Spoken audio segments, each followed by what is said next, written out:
नमस्कार, स्वागत है आप सभी का हमारी बेहद खास पेशकश शेयर बाजार सबका अधिकार में। मैं हूं आपके साथ कविता थपलियाल, मेरी सहयोगी पूजा त्रिपाठी और प्रशांत पांडे जुड़े हुए हैं और हम तीनों मिलकर जो है अगले आधे घंटे आपके तमाम स्टॉक स्पेसिफिक सवालों के जवाब देंगे। हमारे साथ इस पेशकश में हमारे मेहमान भी जुड़ेंगे और लाइव दर्शक भी जुड़ सकते हैं। दरअसल ये जो शो है यहाँ पर हमारी ये खास मुहिम है कि हम आपको शेयर बाजार से जोड़ें, भले ही आप छोटे नजरिए के लिए जुड़ना चाहें या शेयर बाजार में पैसे लगाकर किसी आर्थिक लक्ष्य को पूरा करना चाहें। हर तरह के सवालों के जवाब इस शो में दिए जाएंगे। अगर आपका भी कोई सवाल है तो जो QR कोड आपके स्क्रीन पर फ्लैश हो रहा है उसे स्कैन कर लीजिए और स्कैन करते ही आप एक WhatsApp नंबर से जुड़ जाएंगे। आप उस नंबर पर अपना सवाल छोड़ दीजिएगा। कोई अगर स्टॉक स्पेसिफिक सवाल है तो स्टॉक का नाम डालिएगा, किस भाव पे आपने स्टॉक खरीदा है और कब तक आप उसमें निवेश करना चाहते हैं, कितना समय आप देना चाहते हैं उस निवेश को, उसकी जानकारी अगर दे देंगे तो आपके सवाल हमारे एक्सपर्ट के सामने हम रखेंगे और आपको लाइव सलाह दिलवाएंगे। इसके अलावा सोशल मीडिया प्लेटफॉर्म पे, क्योंकि आप लगातार हमें देखते रहते हैं, तो वहां भी अगर फिलहाल देख रहे हैं, सवाल पूछना चाहते हैं तो यूट्यूब के कॉमेंट बॉक्स पे अपने सवाल डाल दीजिए ताकि आपके सवालों को हम शो में शामिल करें। और दर्शकों का जुड़ना भी देखिए बात करते करते शुरू हो चुका है। हैदराबाद से कौसर साहब फोन लाइन पर मेरे साथ हैं। सर नमस्कार कौसर मैम, कैसी हैं आप? ठीक हूँ मैम। बताइए, आप शेयर बाजार में पैसे लगाती हैं? हाँ मैम, हाँ। कौन कौन से स्टॉक खरीदे हुए हैं? मेरे ख्याल से आपकी शिपिंग कॉर्पोरेशन ऑफ इंडिया को लेकर क्वेरी है। जी मैम, 363 में मैंने लिया था 1000 क्वांटिटी। 363 पे? ओके। जी जी। मैम कितना इसको समय देना चाहती हैं आप? 2 months मोर। चलिए, आप छोटी अवधि के लिए ट्रेड करती हैं वैसे बाजार में? हाँ मैम। बहुत बढ़िया। ऑलराइट, तो नतीजे भी हाल ही में आए हैं कुछ समय पहले और जो हमने नेट प्रॉफिट देखा उसमें 70% के आसपास का इजाफा भी है। मेरे साथ हमारे मेहमान जुड़े हुए हैं। कुणाल, अगर आपको मेरी आवाज आ रही है तो बताइएगा, 2 महीने का इनका नजरिया है और इनकी बाइंग प्राइस हालांकि बहुत ऊंची है, 363 की ये बात कर रही हैं, लेकिन जो नतीजे आए थे उसमें अच्छा खासा आंकड़ा प्रॉफिट और रेवेन्यू के लिहाज से, क्या कहेंगे आप? बाइंग उनकी ऐसे देखेंगे तो टॉप पे ही उन्होंने बाइंग बनाई है। एक अच्छा खासा रनअप स्टॉक में देख लिया है एंड आई थिंक जिस दिन स्टॉक ने टॉप बनाया उसी दिन उनकी खरीदारी है। मैं कहूंगा कि अगर इतना वेट किया तो थोड़ा एक बार वेट कर लीजिए और मैं एवरेज करके चलने की भी सलाह दूंगा, लेकिन कंडीशनल एवरेज होगा। अगर स्टॉक ऊपर में 285 के ऊपर सस्टेन होता है तो आप यहाँ पे एवरेज करके चलिए। लोअर लेवल पे हम यहाँ पे 250 का एक स्ट्रिक्ट एसिड मेंटेन करके चलेंगे एंड जैसे ही 285 के ऊपर स्टॉक जाता है at least we can expect somewhere around 340 level. तो वहां पे आप ये दोनों पोजीशन को स्क्वायर अप कर सकती हो। आपकी कॉस्ट प्राइस के ऊपर का आपको वहां पे प्रॉफिट मिल सकता है। तो 285 के ऊपर आप एवरेज करके चलिए। ठीक है, तो ये है नजरिया इस वक्त आपके तमाम स्टॉक पर। और इन सब के बीच में अगर हम बाजार को देखें तो 24,300 के करीब इस वक्त निफ्टी एक तरह से दायरे में ही है फिलहाल बाजार। लेकिन सबसे अहम बात यह है कि जो 24,200 का अहम साइकोलॉजिकल लेवल है उसको निफ्टी थामे हुए है। बात करें बैंक निफ्टी की तो यहां पर लगभग 250 अंकों की गिरावट हम देख पा रहे हैं। 50,290 के आसपास इस वक्त बैंक निफ्टी। सबसे अहम बात यह है कि जिस तरह से कल बाजार ने मेजॉरिटी दिखाई और अहम लेवल्स को थामे रहा और इन सब के बीच में बुल्स और बियर की जो एक तरह की हम देख रहे थे कि लगातार कांटे की टक्कर नजर आ रही थी, वो हमें साफ तौर पर एडवांस डिक्लाइन रेशियो में भी वो चीज रिफ्लेक्ट हो रही थी। और आज भी देखिए 1124 शेयर ऐसे हैं जो कि आज हरे निशान में हैं और 1313 स्टॉक ऐसे हैं जो कि लाल निशान में कारोबार कर रहे हैं। तो अभी भी जो कहते हैं ना एडवांस डिक्लाइन, यहां पर भी कांटे की टक्कर नजर आ रही है। चलिए बढ़ते हैं आगे। ब्रेनबीज सॉल्यूशंस की लिस्टिंग के बाद कारोबार योजनाओं ग्रोथ आउटलुक पर चर्चा के लिए हमारे साथ जुड़े हैं कंपनी के एमडी और सीईओ सुपम माहेश्वरी साहब। सुपम, बहुत बहुत स्वागत। और सबसे पहले तो आपको बहुत बहुत बधाई कि जिस तरह के लिस्टिंग हुई है ये कहीं ना कहीं एक बेहतर संकेत है। हमें बताइए कि किस तरह से बाजार को आप अपने कारोबार से मजबूती देने वाले आने वाले वक्त में। सो थैंक यू मुझे इनवाइट करने के लिए आपके चैनल पे। मैं इतना ही कहूँगा आपके दर्शकों के, इसलिए आपके इन्वेस्टर्स को, हम अपनी जर्नी 2010 में चालू किए थे एंड हमारा overall we have as a company we have become the largest shopping destination for mothers, baby and kids in the country. During our journey, we also expanded in UAE and Saudi Arabia, where also we become the largest specialist online player बन गए हैं. And हमारा overall business का total addressable market $120 billion का है. तो journey तो अभी चालू ही हुई है. And we are very excited for this momentous occasion of launching our IPO and joining hands with public market investors. So we believe that we will continue to build and bring more joy and khushi to the young families, young parents, and keep them happy and make our company and all our stakeholders proud and India proud. Alright sir, GMV के terms में अगर बात करें तो हम देख रहे थे कि ज़्यादातर जो योगदान आ रहा है वो अभी भी ऑनलाइन चैनल से आ रहा है, करीब 70 से 75% का। आपसे समझना चाहेंगे कि ऑनलाइन और ऑफलाइन चैनल में ग्रोथ के लिए कंपनी के क्या प्लान्स हैं, आइडियल मिक्स आप क्या टारगेट कर रहे हैं दोनों ही चैनल्स के लिए? सो इंडिया मल्टी चैनल में हमारा 75% ऑनलाइन चैनल से आता है लगभग, और लगभग 25% ऑफलाइन चैनल, जहां हमारे पास 1000 से ज़्यादा स्टोर्स हैं कंट्री के अंदर। जैसा हमारे आरएचपी में बोला गया है, हम 350 स्टोर और ऐड करेंगे नेक्स्ट 2 साल के अंदर। तो वो ऑफलाइन की जर्नी, स्टोर्स की जर्नी हमारी कंटिन्यू रहने वाली है, ग्रोथ जर्नी। एंड ऑनलाइन आप यही मानिए कि आज नए यंग पेरेंट, नए young couples, all will be millennial customers for us. They will be very digitally savvy. India is one of the most digital savvy countries in the world.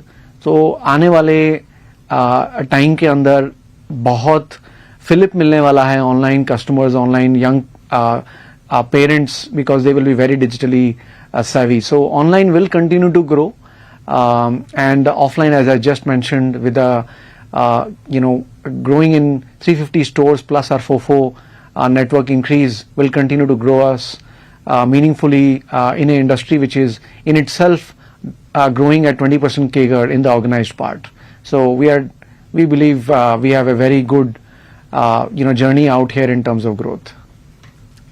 बिल्कुल सुपम, कविता बोल रही हूँ मुंबई स्टूडियो से। और जिस तरह की आपकी ऑफरिंग है और मेरे ख्याल से जिस सेगमेंट में आप केटर करते हैं और जिस तरह आप ग्रोथ की बातें कर रहे हैं, बहुत मौके हैं आपके पास, बहुत अपॉर्चुनिटीज़ हैं। और इसीलिए जिन तमाम सेगमेंट्स में आप इन्वॉल्व हैं सुपम, मैं चाहती हूँ कि आप ज़रा उन सेगमेंट्स की ग्रोथ ड्राइवर्स जो हमें FY25 के लिहाज से पैन आउट होती हुई दिखाई दे रही है, अगर आप इस पर थोड़ा सा फोकस करके हमें समझा सकें। So Kavita, if you look at our business model, हमारे 4 segments हैं: India multi-channel, international, global base, and others, which is largely preschool. And if you look at our India multi-channel, it is going to become $66 billion का total addressable market है by FY29. And as I said, केवल 16% ही organized है और वो 20% केगर से grow कर रहा है। तो आने वाले पीरियड के अंदर both our multi channel story, be it online, be it EBO और MBO through our 1000+ stores and adding more stores, and our distribution capability that we have just started through grocery and pharmacy stores as well, all of this multi channel will continue to grow with a meaningful CAGR that the industry is growing at. So that's on India multi-channel. The second, international, we have just started our journey in Saudi Arabia 2 years back and UAE 4 years back. So यहाँ पर हम अपनी India की playbook लेके गए हैं, पूरी की पूरी जो हमने इंडिया में प्लेबुक बनाई है वही हम रेप्लिकेट करने की हमने पूरी कोशिश की है इन UAE and KSA. Journey has just begun, as I said. Market is going to be $12 billion by FY29. So ये तो काफ़ी ग्रोथ की जर्नी अभी बाकी है। And Global Bees again is a 3-year-old venture. 3 ही साल हुए हैं हमें इस बिजनेस को चालू किए हुए, and इन 3 साल के अंदर the entire market for D2C brand is growing at a 34% CAGR. And last year itself हमने Global Bees में 35% growth लेके आई है FY24 over FY23. So again, as I said, journey has just begun for Global Bees as well, for the Global Bees team. And the 4th preschool, we started this business again very recently post COVID. If you look at it, last year FY24 के अंदर हम 50% grow किए हैं FY23 से, and we are just too insignificant right now. It's a very nice adjacency to build power customers for FirstCry retail business through providing quality education to young parents, kids, which they aspire to, from unbranded to branded, from unorganized to organized. So we are bound to grow. So I think these are the 4 business segments. All are poised to grow as we grow along in our journey for next 10-20 years. हमें एक चीज़ और बताइए सुपन कि जिस तरह से आपका पूरा सेगमेंट है उसमें किस तरह का कंपटीशन आप देख रहे हैं, या आने वाले वक्त में जिस तरह से नए नए इनोवेशन हो रहे हैं वहां किस तरह से कंपनी अब अपना जो दायरा है वो बढ़ाने वाली है, अपना एक्सपेंशन बढ़ाने वाली है? सो अगर आप मल्टी चैनल लेवल पे कंपटीशन देखेंगे तो आपको बहुत we are one of the rarest companies to find in that space, in the mothers, baby and kids, which has such a large presence of 75% online, 25% coming out of 1,000+ stores, and then now distribution business as well. So but yeah, different pockets के अंदर आपको pure online में, pure offline में आपको competition मिलेगा. Mothers, baby and kids business has been there for forever, before even FirstCry was born. But with our relentless focus on building great quality products which mothers and parents will love and be able to give quality products to their own loved ones, is that the spirit and focus with which we have won their trust and continue to win their trust, and that probably has differentiated us over a very long period of time and will continue to play out the way. And इसमें हमें कोई शक नहीं है कि जिस focus से हमने ये किया है पहले और हम आगे भी उसी फोर्स से, specially after this listing, we believe our team will work with more relentless focus and attention to continue building that joy through better products and services. So competition है, रहेगा, and अच्छा होना भी चाहिए, जिससे आपको कुछ सीखने को मिले. But हम हमेशा अपनी स्ट्रेंथ पे खेलते रहे हैं पहले भी और आगे भी, एंड हमें कोई रोक नहीं पाएगा. ये होना चाहिए एक तरह से अपने कारोबार को लेकर भरोसा और आत्मविश्वास. बहुत बहुत शुक्रिया करेंगे सुपन माहेश्वरी साहब हमें समय देने के लिए, और कारोबार के हर पहलू और एक एक बारीकी, एक एक डेटा, एक एक नंबर आपने जिस तरह से बताया है वो एक तरह से बताता है कि आप अपने कारोबार में किस तरह से हर एक क्षेत्र में पूरी तरह से दखल आपने रखा हुआ है और आप चाहते हैं कि इसे और ज़्यादा बेहतर बनाया जाए. उम्मीद यही करते हैं कि आप और आपकी टीम ऐसे ही अपनी इस बेहतरीन यात्रा को जारी रखे, और शायद आज की लिस्टिंग जो है वो बहुत कुछ अपने आप में बयां कर रही है. बहुत बहुत शुक्रिया करेंगे हमें समय देने का. एक बार फिर से आपका बहुत बहुत शुभकामनाएं आपको. चूंकि हाल फिलहाल की लिस्टिंग तो इसलिए बहुत ज़्यादा डेटा नहीं है, तो इस पर आगे हम राय लेंगे, लेकिन फिलहाल चूंकि हमारे दर्शक भी बेचारे इंतजार कर रहे हैं, तो प्रकाश जाधव साहब को जोड़ते हैं अपने साथ. प्रकाश, आप हमारे साथ फोन लाइन पे हैं? चलिए, लगता है वो हमारे साथ संपर्क में नहीं है, लेकिन सवाल उनका हमारे पास है. बैंक ऑफ महाराष्ट्र में खरीदारी करना चाहते हैं, क्या इन लेवल्स पर खरीदारी किया जाना बेहतर है? चलिए कुणाल, जरा बताइए, bank of Maharashtra in levels पे क्या एंट्री की गुंजाइश बन रही है?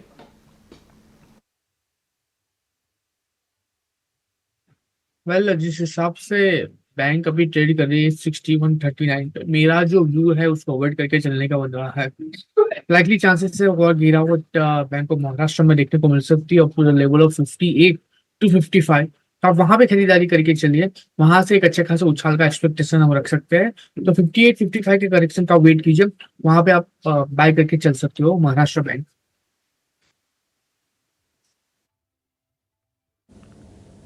ठीक है, तो ये है सलाह बैंक ऑफ महाराष्ट्र पर। कोलकाता से हमें A.K. रॉय जी ने सवाल भेजा है व्हाट्सएप पर, और इनका सवाल भी बैंकिंग स्टॉक में है। HDFC बैंक 2000 शेयर्स इनके पास ऑलरेडी हैं, क्या करें? अच्छा, लेवल्स इन्होंने शायद मेंशन नहीं किए हैं HDFC बैंक के, सिर्फ क्वांटिटी बताइए कि इनके पास 2000 शेयर्स है। A.K. रॉय जी, अगर आप हमें सुन पा रहे हैं, देख रहे हैं, तो थोड़ा प्राइस अगर आप हमें बता पाएंगे तो वो ज़्यादा बेहतर रहेगा। बहरहाल अभी आपको राय दिलवा देते हैं, लेकिन सटीक राय नहीं दे पाएंगे क्योंकि लेवल्स आपके नहीं पता है हमें।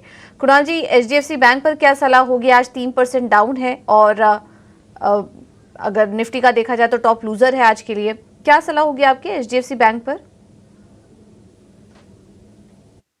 वेल 1600 के अराउंड स्टॉक ट्रेड कर रहा है, 3% नीचे है। न्यूज स्पेसिफिक फॉल अभी स्टॉक में हमें देखने को मिला है। मुझे लग रहा है कि थोड़ा सा वेट करना चाहिए, क्योंकि यहाँ से फर्दर गिरावट में स्टॉक हमें 1590 1580 तक के लेवल दिखा सकता है। अगर वो लेवल आते हैं तो वहां पे खरीदारी करके चलिए। सो मेरा भी अगर पोजिशनल जो शॉर्ट टर्म का है तो 1590 1580 पे पोजीशन बनाने का बन रहा है। अगर मीडियम टर्म तो लॉन्ग टर्म है तो यहाँ पे भी पोजीशन बना के चल सकते हैं। आने वाले दिनों में ये स्टॉक हमें 1800 के ऊपर का लेवल दिखा सकता है। तो अगर पोजिशनल टू शॉर्ट टर्म का व्यू है तो एक बार वेट करिए, 1590 आता है तो वहां पे आप पोजीशन बना के चल सकते हैं। तो ये है सलाह HDFC बैंक पर आपके लिए। चलिए, वक्त है एक और छोटा सा ब्रेक लेने का। आप बने रहिए हमारे साथ।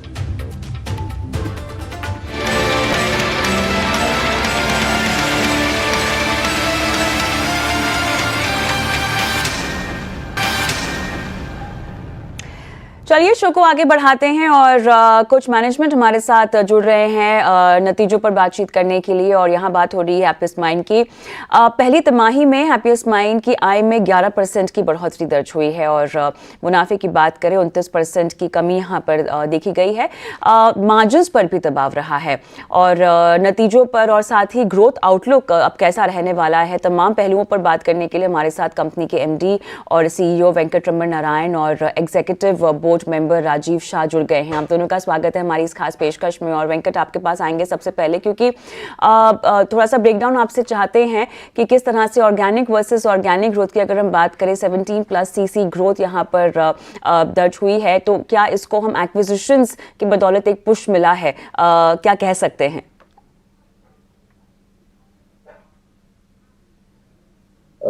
I think you said it right. We don't, it's not possible or right to quantify organic, inorganic, because we have started selling together the companies. There was also a company called Macmillan that we acquired, which is actually an organic growth story, which we just took over the business. It got structured like an acquisition. The business of SMI that we had acquired, early last year is doing very well, and it's growing well. So there is no point in splitting between organic and inorganic, but fundamentally growth is there in the business, and it's continuing to be strong. The current trend is what we are holding up in terms of the organic part of the business. That's what we see from whether it is Pure Software or RES, the two other companies that we have acquired. They are also seeing similar trends alongside us. There's quite a bit of action that's there on possible growth opportunities on our side. बहुत बेहतर वेंकट जी। राजीव जी, मैं आपके पास आना चाहूँगा। ज़रा बताइए overall demand trends किस तरह के हैं, और जेन AI को लेकर किस तरह से आगे प्लानिंग हो रही है? तो सर, आप देखेंगे कि हम लोगों ने जेन AI business unit last quarter में एस्टैब्लिश किया था, एंड वेंकट ने जैसे बताया इस almost close to 1.5% of total revenue. So getting into $1 million run rate type of a quarter, then leveraging our data and AI capabilities to really drive transformation in the customer organization.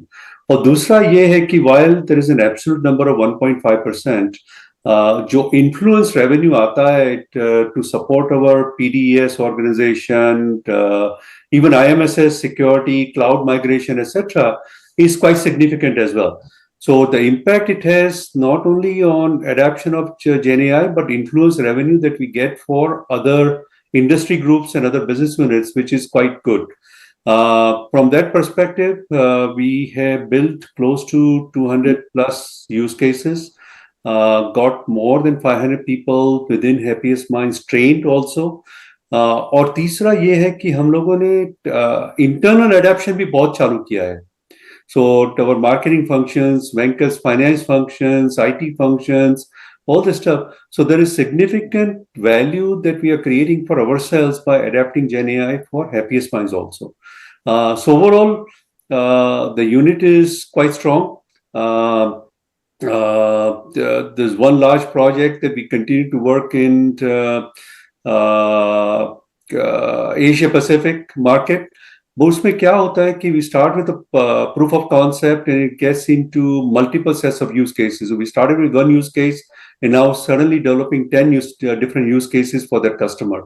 This is in the food and beverage industry and looking at their supply chain to order management to their HR internal processes, etc. So it has a lot of applicability to various business problems that the customers are facing. So overall, we are quite happy, and I think we, at least I feel that we are a little bit ahead of plan compared to what we had envisioned. ठीक है. Venkat sir, आपसे आखिरी सवाल होगा. आपने जो revenue के लिए जो गाइडेंस दी थी 35 से 40% की ग्रोथ की और मार्जिन को लेकर 20 से 24% का गाइडेंस दिया था, क्या आपको वो टारगेट अचीव होता हुआ दिखाई दे रहा है? उस पर आप स्टिक रहेंगे गाइडेंस पर? अपलाइन का ग्रोथ में मैंने तो बताया था कि वो एक फोरकास्ट है, गाइडेंस नहीं था, क्योंकि वो कंसोलिडेशन डेट पे निर्भर करता है. क्योंकि जिस दिन पे हमको कंसोलिडेट करना, वी कैन कंसोलिडेट, उस दिन से ग्रोथ चालू होता है. We thought we'll get all the 3 months for both the companies, Pure Software and Aureus. मगर जब तक वो पूरा पेपर वर्क और डील क्लोज हुआ, we only got 40 days for both companies, 40 days and 38 days.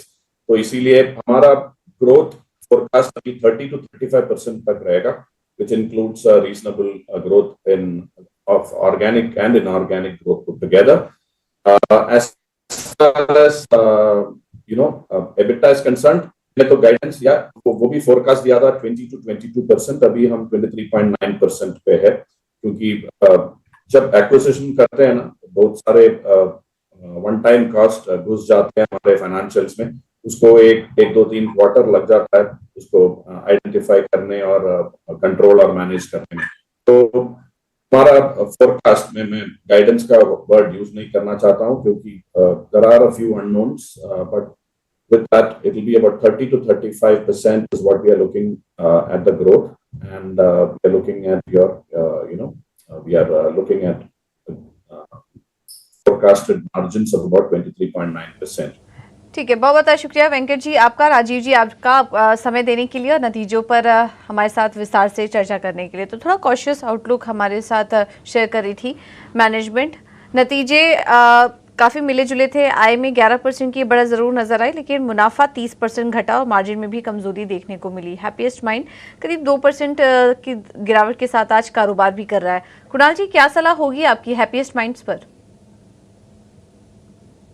अगर आज देखने जाए तो नो डाउट 2% स्टॉक नीचे है, लेकिन ओवरऑल अगर ये स्टॉक की मोमेंटम अगर हम ट्रैक करते हैं तो ये स्टॉक डाउन ट्रेंड में है. पिछले कई दिनों से लगातार स्टॉक उसके 50 MA के नीचे ट्रेड कर रहा है. लाइकली चांसेस है यहाँ से फर्दर गिरावट भी टेक्निकल के बेस पे हमें देखने को मिल सकती है. एंड स्टॉक 1580 का उसने एक बार हाई बनाया था 2021 में, और वहां से लगातार स्टॉक एक डाउन ट्रेंड में ही है वीकली चार्ट पे. एंड यहाँ से और भी गिरावट हमें देखने को मिल सकती है. अगर लोअर लेवल की बात करूँ तो 740 का लेवल है. अगर 740 अगर ब्रेक होता है तो यहाँ से फर्दर गिरावट में पॉसिबल है कि स्टॉक हमें नीचे में 600 तक के भी लेवल दिखा सकता है. तो ओवरऑल व्यू पर्टिकुलर काउंटर के लिए नेगेटिव साइड का ही है. हाँ, देख लो अगर. बिल्कुल, तो ये है नजरिया हैप्पीएस्ट माइंड पर आता हुआ कुणाल जी की तरफ से. बहरहाल शो में इतना ही. अपने दोनों खास एक्सपर्ट से हम विदा लेंगे, लेकिन जाने से पहले आपका डिस्क्लोजर चाहेंगे. कुणाल, बताएं. जितने भी स्टॉक की हमने आज चर्चा की, जितने भी स्टॉक में हमने आज रिकमेंडेशन दिया है एवरेज का या तो फ्रेश बाय का, उसमें मेरा पर्सनल होल्डिंग कोई नहीं है, क्लाइंट वाइज होल्डिंग ये स्टॉक में हो सकता है।